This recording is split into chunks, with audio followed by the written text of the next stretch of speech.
c'est que Bernard Croux n'est pas à son coup d'essai. Or, son coup d'essai fut un coup de maître. Je m'explique. Bernard écrit un livre que vous avez peut-être lu, qui s'appelle Alexis Vassilkov ou La vie tumultueuse du fils de Maupassant. Quand j'ai vu ce livre, je suis allé voir, j'ai vu édition La Brouette. Je me dis, cet homme est original, j'ai trouvé une maison d'édition qui s'appelle La Brouette, c'est quand même assez cocasse, et j'ai eu l'explication. En fait, Bernard a proposé son livre à plein de maisons d'édition, des majors, d'autres, je ne sais combien, qu'ils l'ont tous refusé. Toutes refusées. Et il s'est dit, puisque c'est ça, je vais le faire moi-même, mon bouquin. Il s'est donc transformé en infographiste, imprimeur, relecteur, correcteur, promoteur, vendeur. Il a fait comme beaucoup le parcours de chez lui, chez la libraire, pour essayer de placer des bouquins, il a essayé d'en vendre. Et finalement, bon gré mal gré, ce livre prend comme une bonne mayonnaise, sans once l'aide d'aucun éditeur, et Vladivan, au résultat, Bernard vend 8000 exemplaires en 6 mois. 8000 exemplaires en 6 mois. Alors je trouve que c'est une histoire formidable qui démontre que quand on veut, on peut, que tout est possible, y compris les miracles, à condition bien sûr d'avoir un texte de qualité. Il a été ensuite édité en poche, et les éditeurs poche se sont précipités sur Bernard. Mais celui-ci avait déjà contracté. Et inutile de vous dire qu'ensuite il a eu des propositions, et que son deuxième ouvrage paraît chez un éditeur de bonne réputation, qui s'appelle Anne Carrière, éditeur, et qui est une maison tenue maintenant par son fils. Donc, c'est quand même une sacrée belle histoire. Ah, l'histoire est magnifique, et c'est... Enfin, même moi encore, d'ailleurs, je crois que ça relève du canular. Enfin, ça y est, j'ai accepté. Enfin, accepté. Je comprends que c'est une histoire merveilleuse. Alors évidemment, le jeune premier que je suis, c'est peut-être un peu dommage que ça arrive parce que j'ai des heures de vol, et ça aurait peut-être mieux fait d'arriver à quelqu'un de plus jeune, mais c'est comme ça, je ne vais pas bouder mon plaisir. Et ensuite, Anne Carrière est venue me voir en me disant, elle était un peu enrôleuse comme ça, je ne la connaissais pas, et elle me dit, votre prochain livre, c'est pour moi. Et elle me dit, est-ce que vous pouvez me le sortir pour la prochaine rentrée littéraire? Alors évidemment, j'ai fait un peu le cacou, et je dis, aucun problème. Et quand je suis rentré chez moi, je dis à ma femme, je crois que j'ai fait une connerie quand même. Eh bien, j'ai écrit ce livre avec un plaisir immense, en 14 mois, et ça a été... tous les jours, je travaillais dessus, et ça a été vraiment un plaisir immense. Et alors, c'est effectivement ce que vous disiez, c'est que, en fait, rien n'est inéluctable, et si elles le sont attirées, mais pas pour moi, c'est pas moi, mais pour des gens plus jeunes, eh bien, il faut savoir que ça peut arriver. Alors évidemment, il y a tout un tas de conditions. Des fois, j'essaie de démêler un peu l'historique et de voir les détails les rencontres. Ça a été une histoire de rencontres, de détails. Mais l'aventure était très belle. C'est pour moi, qui est des heures de vol, je répète, sûrement une des plus belles aventures de ma vie. En tout cas, c'est une belle aventure. Vous parlez d'heures de vol. J'ai l'impression que je vous suis de près, donc ça m'inquiète un peu. Cela dit, ça veut dire que nous sommes encore jeunes, et puis ça veut dire qu'il n'y a pas d'âge pour commencer la littérature. Albert Cohen a écrit Belle du Seigneur à 68 ans. Hein. Bon, oui, Pierre-Jacques Elias a fait un tabac avec Le Cheval d'Orgueil, il avait 75 ans, mais c'était son premier ouvrage. Donc il n'y a pas d'âge pour être jeune, si je puis m'exprimer ainsi, en matière de littérature. Et puis en plus, moi, je suis ravi de ce qui vous est arrivé, cher monsieur, cher Bernard. Des fois on se tutoie, des fois on se voit, on verra bien. Là, c'est que ça vous a permis d'écrire un deuxième ouvrage. Et, bonheur parmi les bonheurs, c'est moi qui suis tombé dessus. Monique Cabasson-Henri, oui, tu liras ceci. D'accord, Monique. Parce que c'est comme ça que ça fonctionne ici, vous savez. D'accord. C'est la schlag. Hein. Même au téléphone, je me mets au garde-à-vous. Bon, allez. Moi, j'ai rencontré Bernard tout à l'heure, on a un petit peu discuté, je me suis dit, ah, c'est bien, il correspond exactement à la personne que j'avais en tête quand j'ai lu le bouquin. Je dis, pourquoi? Enfin, je poserai des questions faciles. En fait, ce livre, on sent qu'il est écrit avec bonheur, bonne humeur. C'est un livre grave, il parle de la guerre, il parle de 42, il parle de délation, il parle de salopard, il parle d'assassin, il parle de SS. Mais ce qui prime, par-dessus tout, et tant mieux, c'est la vie. Et je pense que Bernard est un joueur. Je pense que c'est un amuseur, un joueur, un piégeur, un emberlificoteur, qui mélange réalité-fiction. Et je vais poser une question que tout le monde se pose, mais il y a du vrai, il y a du faux, il y a de l'inventé, c'est un mélange. Parfois on a des pièces, des attestations, après ça c'est vrai, notamment cette fameuse ordonnance, on y viendra. Mais vous avez joué avec nous, vous avez joué tout seul aussi en l'écrivant. C'est le résultat d'un puzzle où l'imaginaire se marie avec le réel. Comment vous avez concocté tout ça? Alors, je suis parti, on pourra en reparler, d'un document véridique, qui est une lettre de délation que j'avais dans mes archives. Et ensuite, j'ai créé une situation dramatique. Ah, peut-être. La lettre originale figure en annexe. Et il y a 2 mois, j'étais invité à Pau. Ça se passe à Pau et dans la région. Et j'étais à Oloron-Sainte-Marie il y a 15 jours. Et j'ai eu un accueil superbe. Et il faut dire que j'ai écrit ce livre sur mon mur, en face de mon bureau. J'avais mis une carte Michelin de l'époque, pour ne pas faire d'anachronisme, plus un plan de Pau de l'époque également, puisque souvent les rues changent de nom. Et j'ai travaillé donc là-dessus.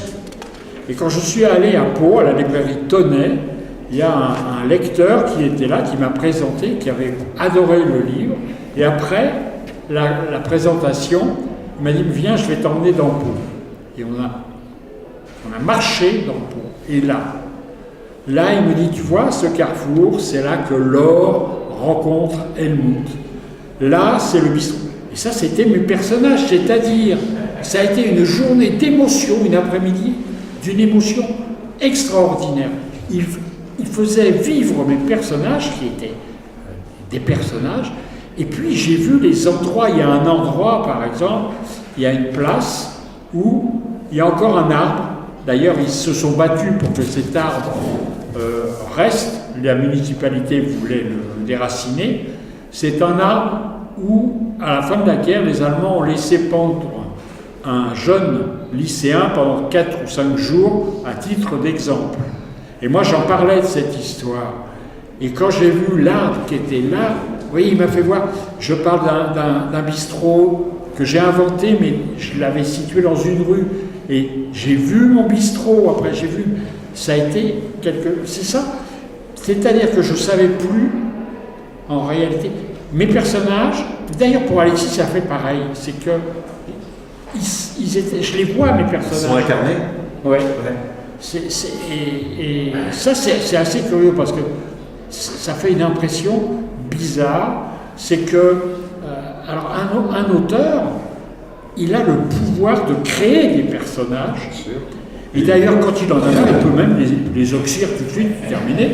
Ça aussi, c'est affreux quand on y pense, parce qu'on a droit de vie et de mort. On est un peu Dieu. Ouais. Et je crois que un auteur mâle, vous allez voir pourquoi je dis ça, mâle. Je crois qu'un auteur mâle, ça doit être le seul homme qui connaît les douleurs de l'accouchement ou les joies de l'accouchement.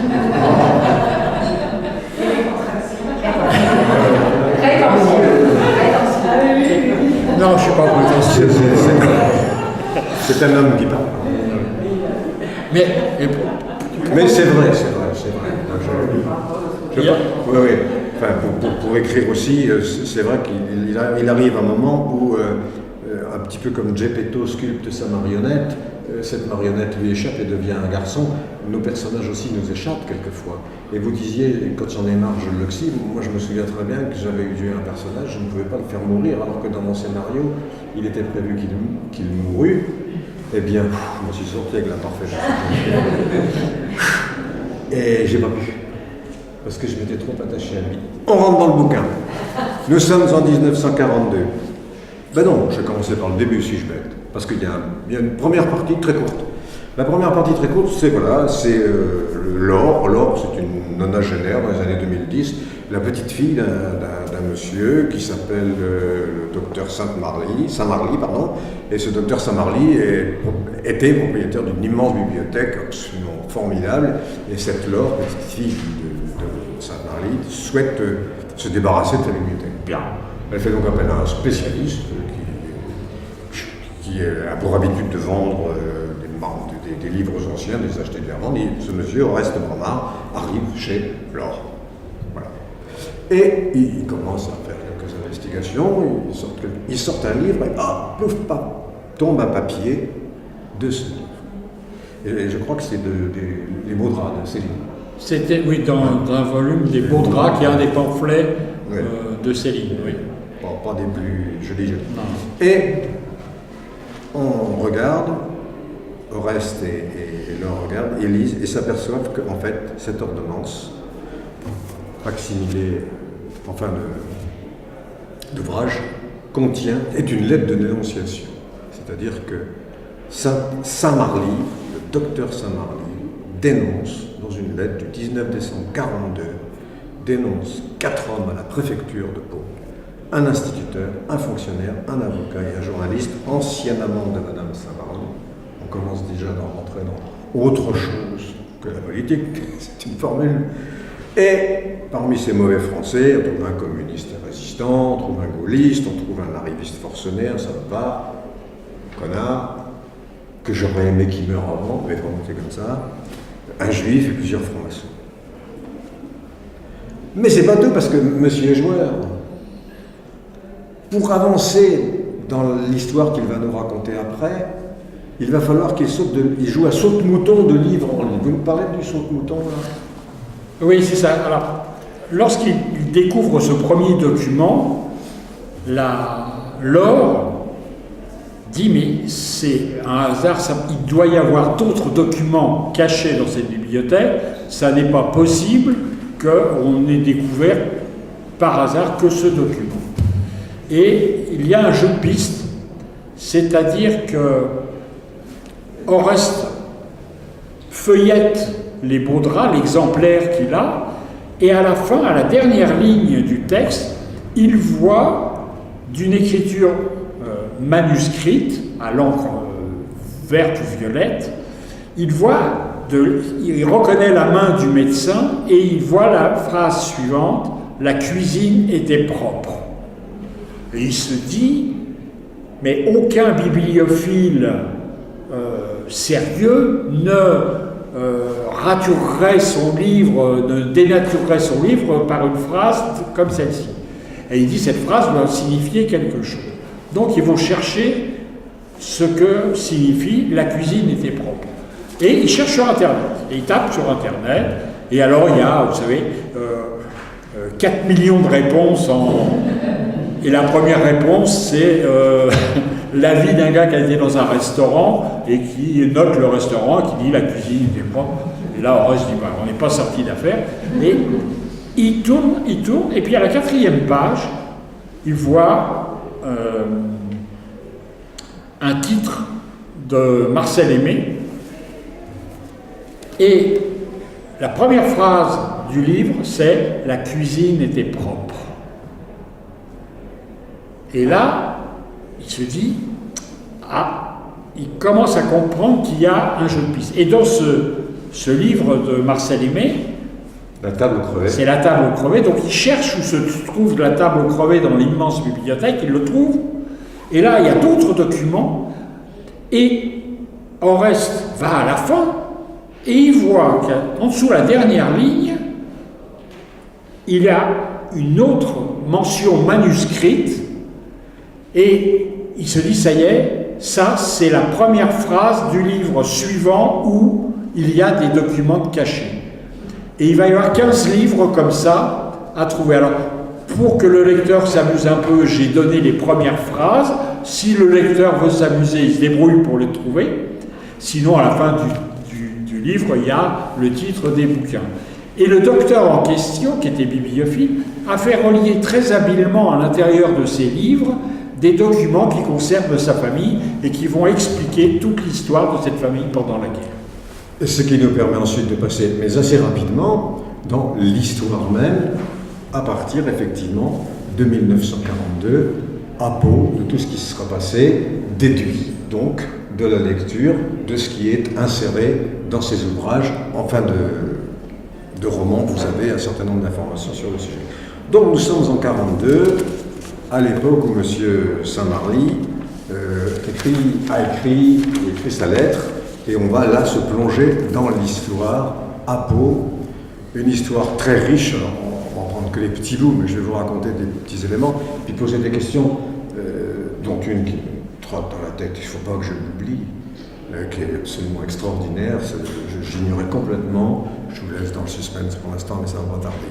Bon, on embarque en 1942 dans la vie de Grégoire Saint-Marly, ophtalmologiste à Pau, et puis tous les autres, les Français, les Allemands, les salauds, les héros, les collaborateurs, les collabos, les résistants. Ce qui est formidable avec Bernard, c'est que vous avez, je le disais tout à l'heure, un enchevêtrement de tout.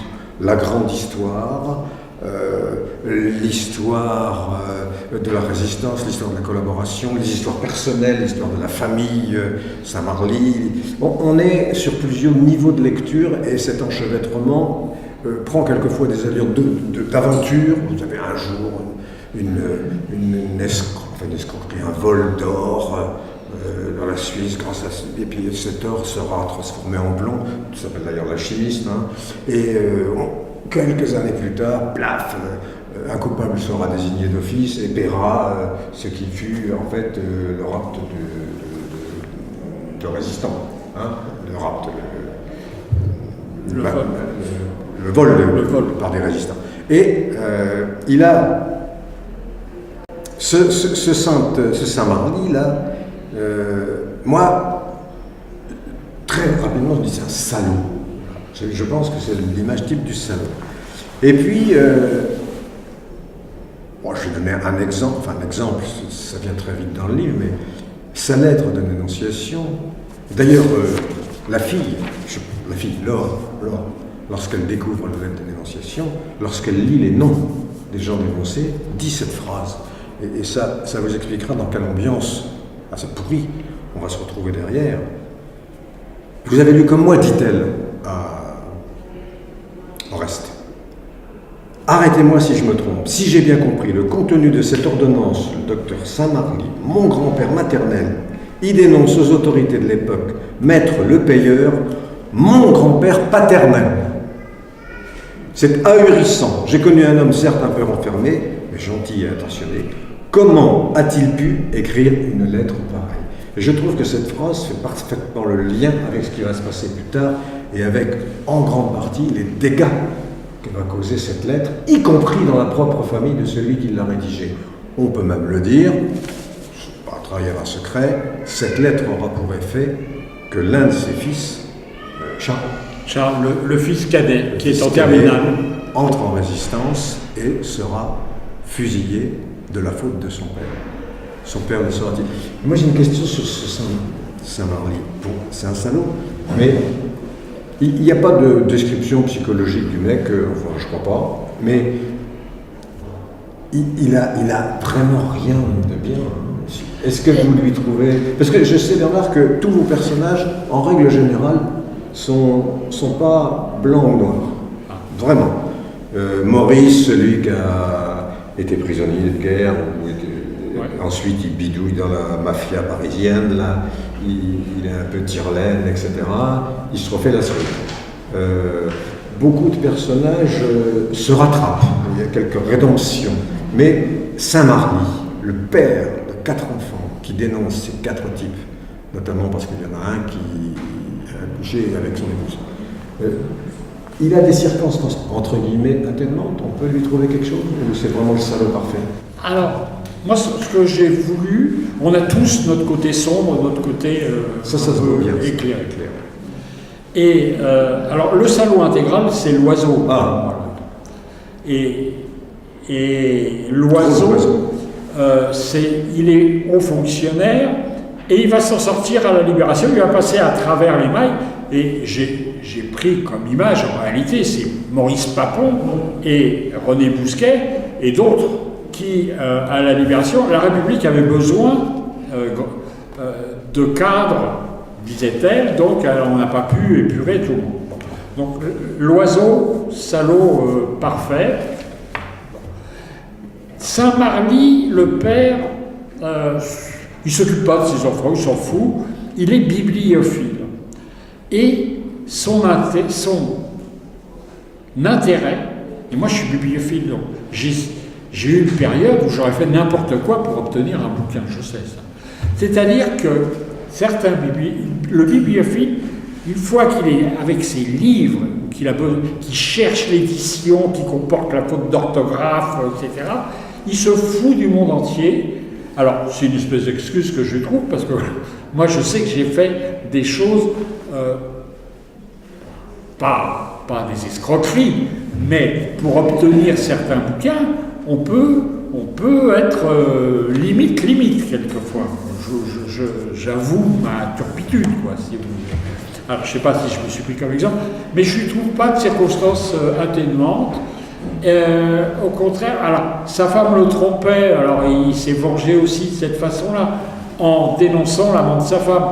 Vous savez, c'est un peu comme c'est la chanson de Brel, comment tuer l'amant de sa femme. Oui. Dans les bonnes traditions. Voilà. Et tout à l'heure, vous disiez, on n'est pas trop long là, ça va? Non, ça va, je contrôle. Puis en plus, il n'y a personne derrière. Vous disiez que j'étais joueur. Et c'est vrai, ma femme m'a fait remarquer ça. Et c'est vrai que il y a eu une période, il y a une trentaine d'années, j'ai fait tous les jeux télévisés, vous savez, Question pour un champion, tous. Et j'avais ce côté joueur. Alors c'est pas pour l'appât du gain, c'est pas ça, je sais pas. Oui, j'ai senti.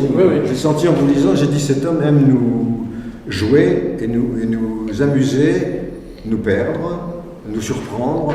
On sent un côté ludique et manipulateur au bon sens du terme, comme tout bon romancier pourrait l'être. Je l'ai senti. Je l'ai senti parce qu'en fait, vous trouvez dans ce roman des choses très étonnantes. On parle bien sûr de la difficulté de manger, on parle des difficultés familiales. Il y a un héros, un petit Gavroche, je l'appelle le petit Gavroche. Pour moi, c'est le petit Gavroche de Victor Hugo qui passe les messages entre résistants, qui se démerdent. Il est démerdard, on n'a pas besoin. Il a 10 ans, 8 ans, 12 ans, il sait faire tout, absolument tout seul. C'est extraordinaire, c'est Eh bien, je vais vous raconter cette histoire. J'ai pris comme personnage le petit Jeannot. Le petit Jeannot, je l'ai rencontré en chair et en os il y a la semaine dernière à Oloron. Il a 87 ans. Il a existé, il était le fils des gérants de l'hôtel Continental à Pau. Cet hôtel Continental, c'est une histoire extraordinaire. Les deux, le 11 novembre 1942, les Allemands envahissent la zone libre et je suis absolument désolé. Et les Allemands occupent les 2 premiers étages de l'hôtel et les 3 étages du dessus sont occupés par des réfugiés, des juifs, etc. Et pendant 12 ans, extraordinaire. C'est incroyable. Et Jean Touillaro, qui avait une douzaine d'années à l'époque, a raconté ça dans un bouquin qui s'appelle Hôtel des Anglais. Et quand j'ai lu ce livre, j'ai trouvé ça extraordinaire et je lui ai demandé l'autorisation, j'ai pris contact avec lui, si je pouvais le prendre comme personnage. Je lui ai envoyé ensuite ce que j'avais écrit sur lui et il était ravi. Et là, j'ai rencontré Jean Touillaro, c'était la semaine dernière. Et bien là aussi, un grand moment d'émotion, voyez-vous. J'avais mon petit bonhomme de 12 ans, il a 87 ans. Et ça, c'était extraordinaire. Alors souvent, je vais pêcher, j'essaye d'aller pêcher soit des gens extraordinaires, soit des événements peu connus. Justement, c'est là que je veux en venir, je vous coupe la parole. Il y a dans ce livre un épisode, un passage absolument extraordinaire, c'est des résistants de la région de Pau, qui communiquent au moyen de sifflement. C'est-à-dire qu'il y a un langage sifflé. Moi j'avais vu une émission à la télé où ça se pratiquait dans un pays lointain, Canaries ou je ne sais pas où. Mais là, dans ce livre, vous avez intégré bien évidemment dans le roman l'histoire des gens qui parlent en sifflant. Et c'est donc un langage codé que seuls ceux qui connaissent, et c'est dur à apprendre, d'ailleurs Charles et ses copains vont s'y coller. Et où est-ce que vous avez trouvé ça? C'est extraordinaire. C'est en faisant mes recherches sur Pau et sa région, je tombe sur un village qui s'appelle As, 2AS. Et là, j'apprends que jusqu'en 1961, c'était un village où il y avait encore 4 bergers qui pratiquaient un langage, une langue sifflée. C'est-à-dire que avant 1960, tout le village communiquaient en sifflant, les hommes, les femmes, et ça a une portée de 2 à 3 km dans les montagnes. Et ce langage a disparu. À l'université de Pau actuellement, ils sont en train de le réintroduire. Alors au niveau technique, ça ne pose pas de problème. C'est soit, il y a plusieurs façons. Comme ça. Mais c'est au niveau de la grammaire, parce que ce langage était basé sur le patois de cette petite vallée qui est au sud de Pau, pas très loin, et on a paumé il ne se pratique plus le patois. Et il y a une école secondaire dans la région de Pau aussi, où on essaye de réintroduire ce langage. Et quand je suis tombé là-dessus, j'ai trouvé ça extraordinaire. Depuis, j'ai appris, j'ai cherché, et aujourd'hui, il y a à peu près 70 groupes ethniques dans le monde entier qui pratiquent un langage sifflé. Et c'est incroyable, Je voudrais bien explorer davantage parce que c'est assez extraordinaire. Ça fait partie des pépites qu'on trouve dans cet ouvrage qui, au-delà de l'histoire des personnages, racontent aussi des événements ou des choses singulières. Je parlais de toute l'aventure de l'or transformé en plomb, ce qui est quand même singulier pour un alchimiste. Et puis vous avez cette histoire de langage sifflé qui est absolument extraordinairement rendu dans l'ouvrage. C'est passionnant. Parce que dans le langage sifflé, par exemple, les jeunes femmes et les jeunes filles communiquaient de cette façon-là, mais quand elles donnaient rendez-vous à leur amoureux, il y avait 3 mecs qui arrivaient au rendez-vous en même temps. Donc, vous voyez, et il y a aussi un autre point. Au sud de Pau, après le tunnel du Samport, il y a une gare qui était une gare internationale, qui est la gare de Canfranc. Oui. Et là, j'y suis allé, je l'avais vu, moi, photo, tout, etc. Et j'y suis allé la semaine dernière. Extraordinaire. C'est un bâtiment qui fait 300 mètres de longueur, qui est complètement abandonné. Et là, c'est à 8 km à l'intérieur de l'Espagne, mais c'était une gare internationale. Et à un moment, flottait sur le quai de la gare, il y avait le drapeau espagnol, le drapeau français et le drapeau nazi, parce que les Allemands étaient arrivés là. Et là aussi, c'est un lieu qui est chargé d'émotions, parce que souvent, des émigrés qui essayaient de passer en Espagne et ailleurs se faisaient prendre là. Ils étaient peut-être aidés par la petite Marie. Oui, oui. La petite Marie, on va tout de suite arrêter. La petite Marie, c'est l'un des enfants du Saint-Par, de Saint-Marly. C'est une petite tonton de Syrien et qui finalement se révèle être une héroïne, puisqu'elle fait partie de la résistance, et son métier c'est de passer, parce qu'elle est petite, elle se faufile partout. D'ailleurs, c'est talent d'acrobate lui permettent de réaliser un truc absolument extraordinaire, dont je ne parlerai pas, parce que je ne vais pas tout dire. Non, je voulais vous dire aussi que je parlais de quelquefois c'est cru.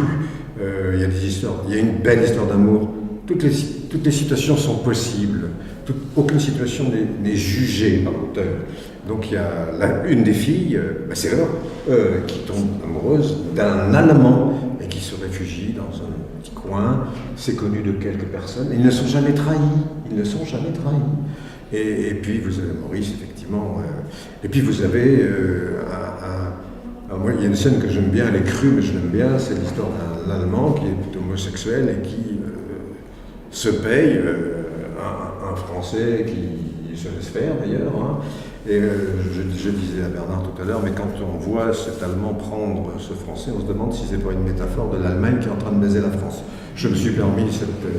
Bernard ne m'a pas démenti.